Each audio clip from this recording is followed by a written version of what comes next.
Dear brothers and sisters in the Lord, ప్రభునందు ప్రియమైన సహోదరి సహోదరులారా, today's verse for our meditation is taken from 1 Thessalonians, first chapter, verse 2. నేటి దినం మన ధ్యానం కొరకు తెస్సలోనికైలకు రాసిన మొదటి పత్రిక మొదటి అధ్యాయం 2వ వచనం నుండి తీసుకొనబడింది. We give thanks to God always. ఎల్లప్పుడూ దేవునికి కృతజ్ఞతాస్తుతులు చెల్లించుచున్నాము. Man of God, G. Campbell Morgan, దైవజనుడు జి క్యాంబెల్ మోర్గన్ అనే అతను అన్నాడు, commenting on the first epistle of Thessalonians, he said, తెస్సలోనికి రాసిన మొదటి పత్రిక గురించి ఆయన వ్యాఖ్యానిస్తూ అంటాడు, this letter is full of interest. ఈ పత్రిక పూర్తిగా ఆసక్తికరమైనదిగా ఉంటుంది. Because in it, the fundamental things of the Christian life are very clearly set forth. ఎందుకనగా క్రైస్తవ జీవితానికి కావలసిన పునాది అయినటువంటి సత్యాల గురించి ఎక్కువగా రాయబడింది. That is what he commented. అదే ఆయన చేసిన వ్యాఖ్యానం. So when you read 1 Thessalonians, carefully you read. కాబట్టి తెస్సలోనికైలకు రాసిన మొదటి పత్రిక చదివేటప్పుడు జాగ్రత్తగా చదవండి. So now coming to our promise. ఇప్పుడు మన వాగ్దాన వచనం దగ్గరికి వస్తాం. Yeah, Paul was a man who always wanted to do the work of God as a team. పౌలు ఎప్పుడు కూడా దేవుని పనిని ఒక జట్టుగా, ఒక బృందముగా కలిసి చేయాలని ఆశపడేవాడు. Whenever he could, he joined himself with others and worked as a team. సాధ్యమైనప్పుడల్లా కూడా ఇతరులతో కలిసి ఒక బృందముగా దేవుని పని తలపెట్టేవాడు. The church at Thessalonica was an infant church. తెస్సలోనికైలో ఉన్నటువంటి సంఘము అప్పుడప్పుడే పుట్టిన సంఘం. Paul planted this church in his second missionary journey. పౌలు రెండవ సువార్త యాత్రలో అక్కడ సంఘాన్ని ఆరంభించాడు. Luke recorded it in Acts chapter 17 verses 1 to 9. అపోస్తలుల కార్యములు 17వ అధ్యాయం 1 నుండి 9 వచనాల్లో లూకా ఆ సంగతులను రాశాడు. Paul was greatly encouraged by their positive response to the good news of the gospel of grace. పౌలు చూడండి, వారి దేవుని యొక్క కృపా సువార్త గురించి వారికి ఉన్నటువంటి వారు దానికి ఎంత సానుకూలంగా స్పందించారు కదా, దానిని బట్టి పౌలు ఎంత సంతోషిస్తాడు. We all know, after experiencing a tough time in the Philippian prison, Philippi చెరసాలలో ఎంత కఠినమైన పరిస్థితులు గుండా వెళ్ళిన తర్వాత we all know Paul and Silas were beaten very badly. పౌలు శీలాలు బాగా దెబ్బలు తిన్నారన్న సంగతి మనకు తెలుసు. But at the same time, they witnessed the grace of God working in the heart of the jail officer. అదే సమయంలో చెరసాల అధికారి జీవితంలో దేవుని యొక్క కృపా కార్యం జరగడం కూడా వాళ్ళు గ్రహించారు. Miraculously he was saved. ఎంతో ఆశ్చర్యకరమైన విధానంలో వాళ్ళు అక్కడి నుంచి రక్షించబడ్డారు. However, they could not continue there for a longer period. ఏది ఏమైనా ఎక్కువ కాలం వాళ్ళు అక్కడ ఉండిపోలేదు, వారు అట్లా కొనసాగలేకపోయారు. Then via Amphipolis and Apollonia, అక్కడ నుండి అంఫిఫోలియా, అపోలోనియా మీదుగా they came to Thessalonica. తెస్సలోనికకు చేరుకున్నారు. Around 3 weeks they were there at Thessalonica. అక్కడ తెస్సలోనికలో 3 వారాలు ఉన్నారు. In that short period, ఆ కొద్ది సమయంలో the Holy Spirit enabled them to start a small church. పరిశుద్ధాత్మ దేవుడు అక్కడ ఒక చిన్న సంఘాన్ని ఆరంభించడానికి వాళ్ళని ప్రోత్సహించాడు. Oh, it is a record thing, isn't it? కదండి, ఇది చాలా గుర్తుంచుకోవాల్సిన సంగతి కదా. That's why Paul was so joyful whenever he thought of those infant believers. అందుకనే పౌలు అప్పుడే పుట్టిన ఆ సంఘాన్ని గురించి ఎప్పుడు ఆలోచన చేసినా ఎంత సంతోషిస్తాడు. He was recalling the 3 spiritual virtues that were blossoming in their congregation. వారి సమాజంలో 3 అద్భుతమైన గుణగణాల గురించి పౌలు ప్రస్తావిస్తాడు. Yes, they are blossoming, they are fruitioning. వారిలో అవి ఫలభరితంగా అవుతా ఉన్నాయి. He greatly rejoiced over that. వాటిని బట్టి పౌలు ఎంత సంతోషించాడు. The small church continued to be alive and to be active. ఆ చిన్న సంఘం ఎప్పుడు కూడా సజీవమైనదిగాను చురుకైన సంఘముగా ఉండేది. So Paul's deep concern for them, ఇప్పుడు పౌలు వారి గురించి ఆయనకున్న ప్రగాఢమైనటువంటి వాంఛ, పట్టింపు ఏమిటిదంటే, that prompted him to write 2 letters to them. అది వాళ్ళకి 2 పత్రికలు రాయడానికి ప్రోత్సహించింది. Those letters are of great encouragement and enlightenment even to us who are living 21st centuries later. ఆ 2 పత్రికలు 21 శతాబ్దాల తర్వాత మనకు కూడా ఎంతో ప్రోత్సాహాన్ని ఇస్తూ వెలిగించేవిగా ఉన్నాయి. The verse for our meditation today, మన ధ్యానం కొరకైన నేటి దిన వచనంలో it says, we give thanks to God always. ఇక్కడ అంటున్నారు, ఎల్లప్పుడూ దేవునికి కృతజ్ఞతాస్తుతులు చెల్లించుచున్నాము. Always means almost every day. ఎల్లప్పుడూ అనగా ఇంచుమించుగా ప్రతిరోజు కూడా. When Paul prayed for people and churches, పౌలు అక్కడున్న ప్రజల కొరకు, సంఘముల కొరకు ప్రార్థన చేసినప్పుడు it was not always a long time of prayer and intercession. ఎల్లప్పుడు కూడా ఎక్కువ సమయం ప్రార్థన విజ్ఞాపనలతోనే ఉండదు. He often joined with others and was thanking. తరచుగా ఇతరులతో కలిసి కూడి కృతజ్ఞతాస్తుతులు చెల్లించేవాడు. So he was reminding the believers at Thessalonica కాబట్టి తెస్సలోనికలో ఉన్న విశ్వాసులకి ఆయన జ్ఞాపకం చేస్తున్నాడు. in chapter 1 how the church was born, మొదటి అధ్యాయంలో సంఘం ఎలా and in ఉద్భవించబడింది, chapter 2 how it was nurtured, రెండవ అధ్యాయంలో ఏ విధంగా సంఘం and పోషించబడింది, in chapter 3 how they were strongly established and so on. మూడో అధ్యాయంలో ఎంత బలమైన విధానంలో వారు స్థిరపరచబడి ఉన్నారో ఆ విషయాలు చెప్తారు. Such an attitude of thanksgiving declares how Paul was conscious of the preparation or operation of the grace of God. ఇలాంటి ఈ యొక్క వైఖరి, కృతజ్ఞత వైఖరి ఆ తర్వాత సంఘం ఏ విధంగా పని చేయాలా, కార్యక్రమం జరిగిస్తుందో దాని గురించి మాట్లాడతాం. Though Paul and his co-workers labored in different places, పౌలు తన జత పనివారు అనేక ఇతర ప్రాంతాల్లో వారు పరిచర్య they చేసినప్పటికీ did so much work, we all know. వారు ఎంత ప్రయాసపడి పని చేశారని మనకు తెలుసు. To be frank,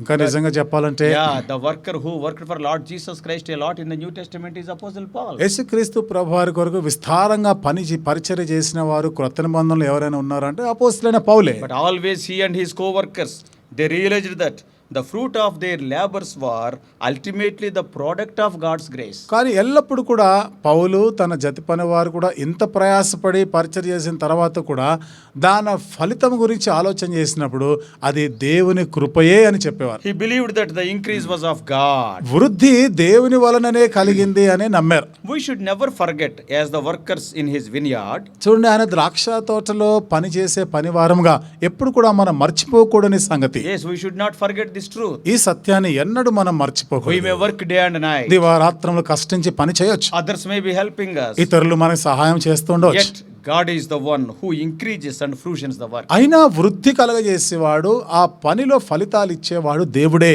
Often we fall into the danger of telling that the flourished work is the fruit of our hard labors. తరచుగా ఈ ప్రమాదం ఉంటుంది.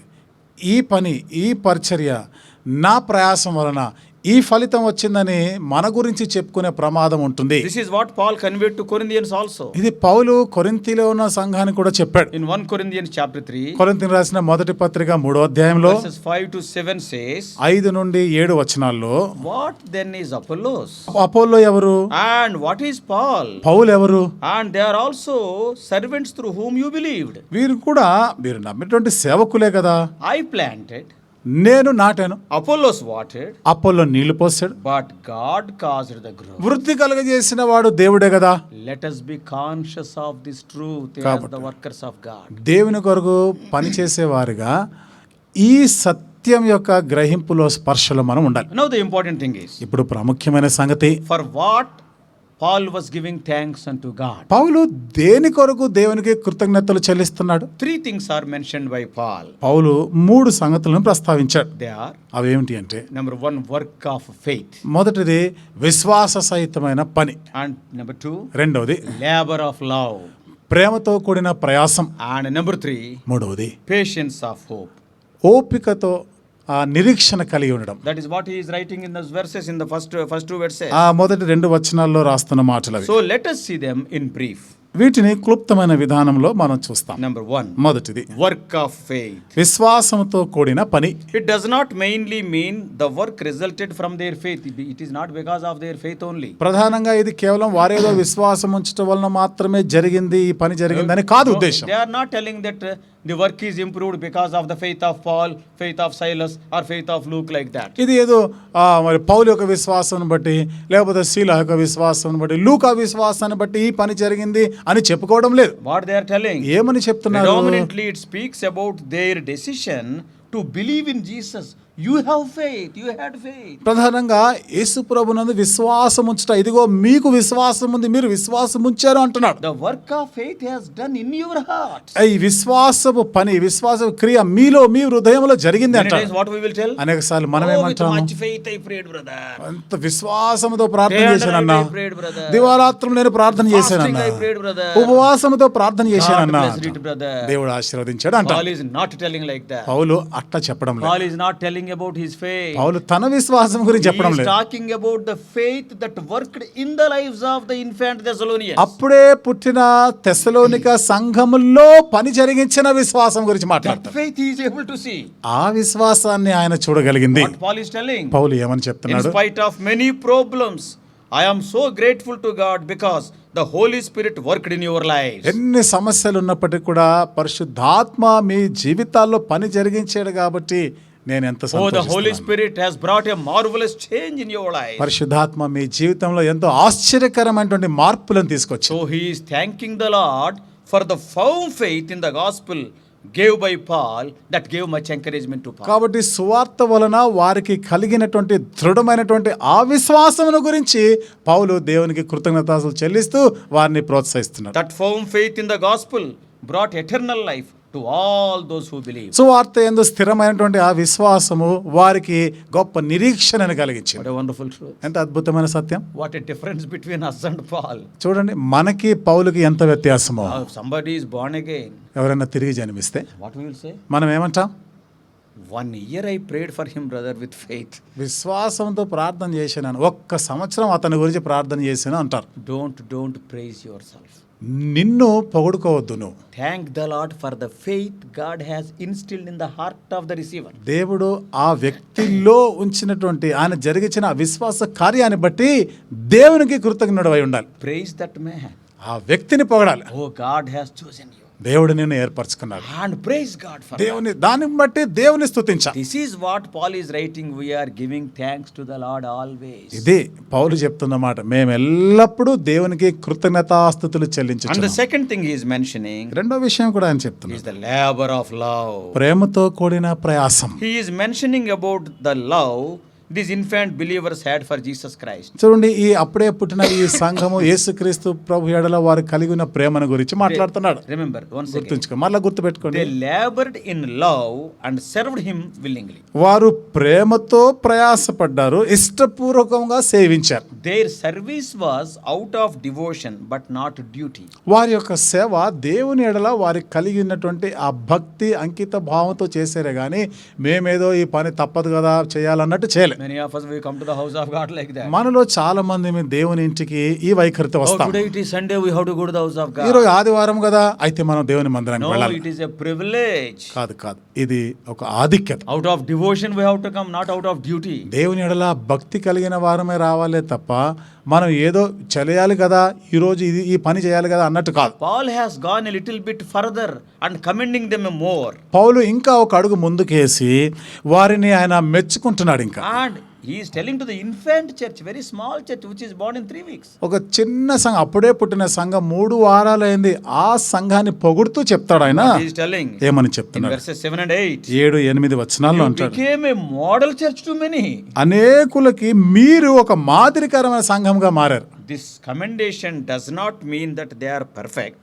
ఈ మెప్పుకోలు అనేది వారేదో పరిపూర్ణమైన సంఘస్థులని కాదు చెప్పేది. But what Paul is telling? పౌలు ఏమని You చెప్తున్నాడు? are having the right ethics, right attitudes, right priorities. సరి అయినటువంటి వైఖరి ఉంది, సరి అయిన ఉపదేశాలు మీకున్నాయి, సరి అయినటువంటి ఆ దృక్పథం మీరు కలిగి ఉన్నారు. Yes. Today many people are bothered about church attendance. How many are coming?